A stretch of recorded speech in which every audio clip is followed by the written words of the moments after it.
તો આ તરફ જૂનાગઢ શહેરમાં ભડકાઉ ભાષણ બદલ ગુનો નોંધાયો છે। મુફ્તી મોહમ્મદ સલમાન અઝહરીના ભડકાઉ ભાષણનો વિડીયો વાયરલ થયો હતો। 31 જાન્યુઆરીએ નરસિંહ વિદ્યા મંદિર ગ્રાઉન્ડમાં આપ્યું હતું આ ભાષણ। કાર્યક્રમના આયોજક અને વક્તા મૌલાના સામે પણ ગુનો નોંધાયો છે। આયોજક મોહમ્મદ યુસુફ મલેક અને અઝીમ ઓડેદરાની પણ ધરપકડ કરાઈ છે।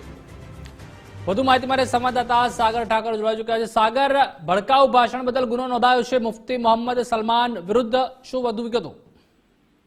બિલકુલ પ્રતિપાલ, 31 જાન્યુઆરીના રોજ એક જે ધાર્મિક કાર્યક્રમ યોજાયો હતો શહેરના જે નરસિંહ વિદ્યા મંદિર છે એમના ગ્રાઉન્ડમાં એક કાર્યક્રમ હતો અને મોટી સંખ્યામાં લોકો છે જે એકત્રિત થયા હતા।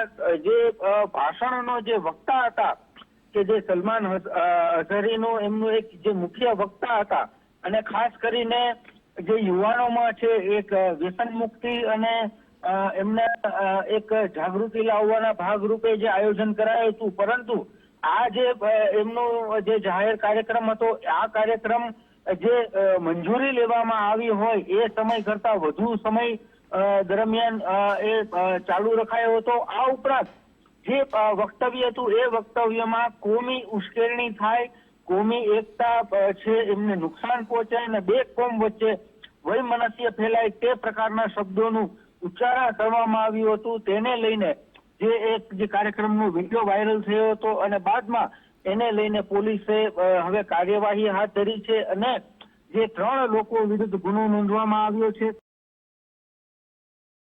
ખાસ કરીને જે વક્તા છે એ વક્તા મુફ્તી મોહમ્મદ સલમાન અઝહરી ઉપરાંત જે આયોજકો હતો જે યુસુફ મલિક અને અઝીમ ઓડેદરા બંને વિરુદ્ધ પણ ગુનો દાખલ કરવામાં આવ્યો છે। જી, આભાર સાગર માહિતી બદલ।